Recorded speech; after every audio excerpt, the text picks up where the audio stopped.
Hi అండి, అందరికీ welcome back to Nirmala defence channel. ఈరోజు మనం అసలు రిజల్ట్ డేట్ అనే దాని గురించి చూద్దాము. అండ్ ఇప్పుడు ఎవరైతే ఎగ్జామ్లో రన్నింగ్లో ఫెయిల్ అయినారో, మాకు కొంచెం జాబ్ రావడం డౌట్ ఉంది అనే వాళ్ళ గురించి కూడా ఒక వీడియో చేద్దామండి. ఎట్లా అసలు మనం జాబ్కి ఎట్లా అప్రోచ్ అవ్వాలి, మనం క్వశ్చన్స్ ఎన్ని అటెంప్ట్స్ ఇస్తే మనకి మంచి స్కోర్ వస్తుంది అనే దాని గురించి కూడా ఈ వీడియోలో చూద్దాం. మనం ఫస్ట్ అయితే December 10th to 12th ఈ మధ్యలో వస్తుందండి. నేను ఈ మధ్య ఎందుకు వీడియో చేయట్లేదు అంటే కొంచెం నా హెల్త్ బాగాలేదు, ఫీవర్, చాలా ఇక్కడ వెదర్ బాగా కూల్గా ఉంది, దానికోసమని చాలా ఇబ్బంది అవుతుంది. అందుకే మీకు వీడియో చేయలేకపోయాను. ఇవాళ టైం దొరికిందని అందుకే వీడియో చేస్తున్నాను. December 10 to 12 మధ్యలో వస్తుందండి. అంటే రేపు ఎల్లుండి, రేపు అయితే ఖచ్చితంగా వచ్చే ఛాన్స్ ఉంది. మనకి నోటీస్లో కూడా ఉంది, కొన్ని నోటీసులలో. ఎందుకు మళ్ళీ నోటీసులు పెట్టడం వల్ల మీకే ఇబ్బంది అవుతుంది. ఇప్పటికి ఒక 2 నోటీసులు పెట్టాను, నాకే నచ్చట్లేదు అసలు పెట్టడం అట్లా, అందుకోసమనే పెట్టట్లేదు. ఇప్పుడు చూడండి మీరు, ఈ రిజల్ట్ గురించి అయితే ఇది అనుకోండి, ఎటుపోదు, మీ పేరు ఆల్రెడీ వచ్చేసి ఉంటుంది. ఖచ్చితంగా మీ పేరు ఉంది, రిజల్ట్ కూడా వచ్చే ఉంటుంది. కాకపోతే ఒక రిలీజ్ చేయడం ఒకటి లేటు, ఎందుకు భయం అవసరం లేదు.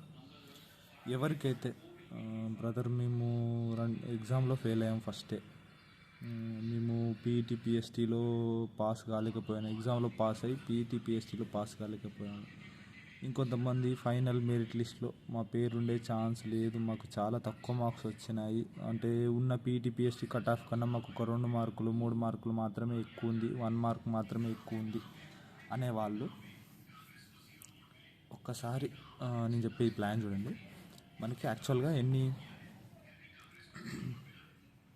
మొత్తం 4 ఉంటాయి కదా టాపిక్స్, అంటే general intelligence and reasoning, general knowledge and general awareness, elementary mathematics, English and Hindi, అంతే కదా.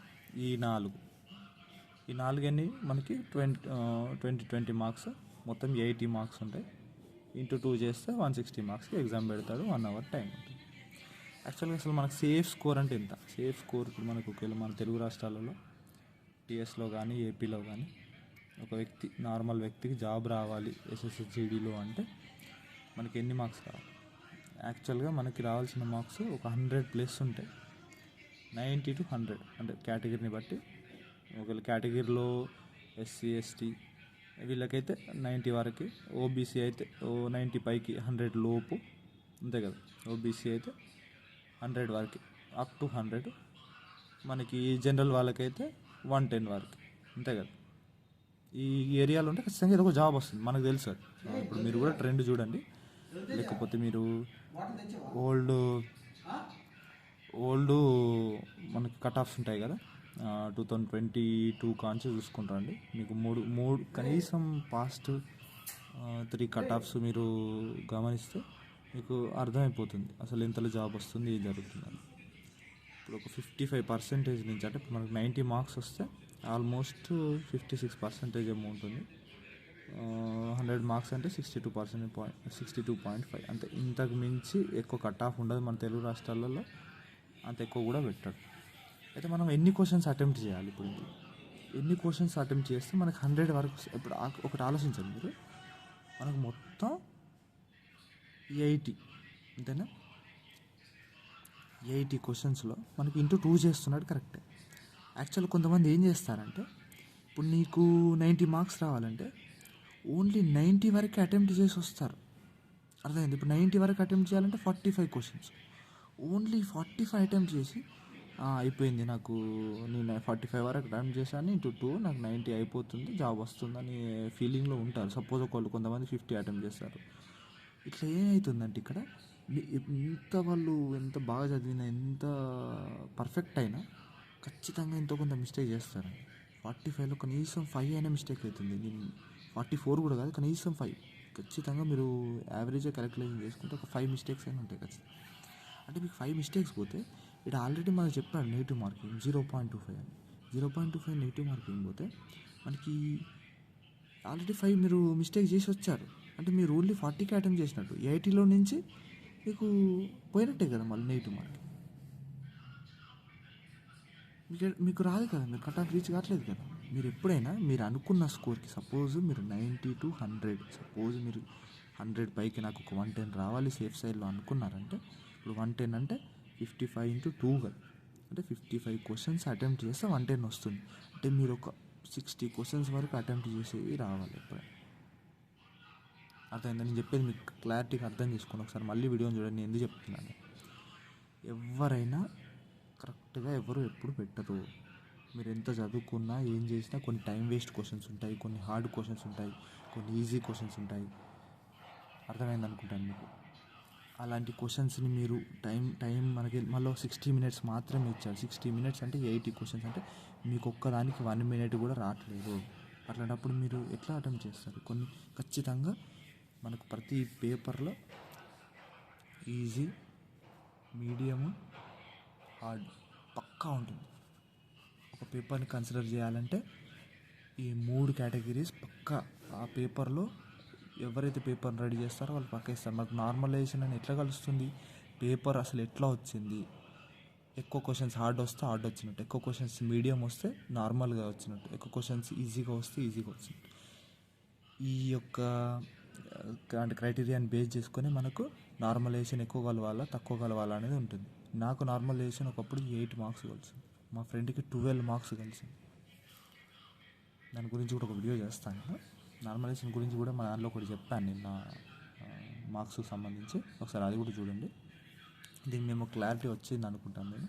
అసలు మనకు ఈజీగా మనం ఇప్పుడు బిగినర్స్, నేను అస్సలే నాకు ఒక ఎగ్జామ్ కూడా రాయలేదు, ఇదే నా ఫస్ట్ ఎగ్జామ్ అని అనుకుంటే జనరల్ ఇంటెలిజెన్స్, జనరల్ రీజనింగ్ అసలు మనం ఏం నేర్చుకోవాలి? ఇలాంటి వాటి ఫస్ట్ మనం అడుగు పెట్టాలంటే ఒక ప్రిపరేషన్లో మనకు రావాల్సిన ఏంటి, ఇందులో ఫస్ట్ మనకు తెలియాల్సినవి చాలా ఉంటాయండి. బేసిక్ టాపిక్స్ ఫస్ట్ మనకి ఏబీసీలు, మీరు నవ్వుకుంటారేమో ఏబీసీలు అని, అంటే దీంట్లో కూడా చాలా ట్రిక్స్ ఉంటాయండి. ఇప్పుడు మనకి ఏబీసీలో మొత్తం 26 ఉంటాయి కదా, ప్రతి ఒక్క అంటే ఇప్పుడు 25 ఏంటిది, 20 ఏంటిది, 20 అంటే టీ, అర్థమైంది, ఆర్ 18, ఎం 13, ఇలాంటి మీకు ర్యాండమ్గా తెలిసి ఉండాలి. ఇప్పుడు ఏ క్వశ్చన్ ఏ యొక్క ఆల్ఫాబెట్ అడిగినా ఆల్ఫాబెట్ నెంబర్ ఎంతో తెలిసి ఉండాలి మీకు ఖచ్చితంగా. స్క్వేర్స్ మీకు ఎక్కడి దాకా రావాలి? స్క్వేర్స్ 50 స్క్వేర్స్ దాకా రావాలి. ఒకవేళ మనకు ఎస్ఎస్జిడికి అంత అవసరం లేదని కూడా ఒక 25 స్క్వేర్స్ వరకు పక్కా రావాల్సిందే. క్యూబ్స్ 10 క్యూబ్స్ 15 క్యూబ్స్ వరకు రావాలి. టేబుల్స్ ఒక 20 టేబుల్స్ వరకు రావాలి. అర్థమైంది అనుకుంటాను మీకు. ఇలాంటివన్నీ బేసిక్ థింగ్స్. రిలేషన్స్, మీ రిలేషన్స్ ఖచ్చితంగా క్వశ్చన్ వస్తుంది. రిలేషన్స్ ఎట్లా నేర్చుకోవాలి? రిలేషన్స్ ఎట్లా, మీ ఇంట్లో ఉన్న రిలేషన్స్ అంటే సపోజ్ మీకు సంబంధించిన రిలేషన్స్, దాని గురించి ఒకటి అట్లాంటి టాపిక్ ఒకటి చూసుకొని నేర్చుకోవాలి. మీ అంకుల్ ఏమవుతారు, మీ అంకుల్ వాళ్ళు అట్లా మీ దాంట్లోనే ఉన్న రిలేషన్స్ నేర్చుకోండి.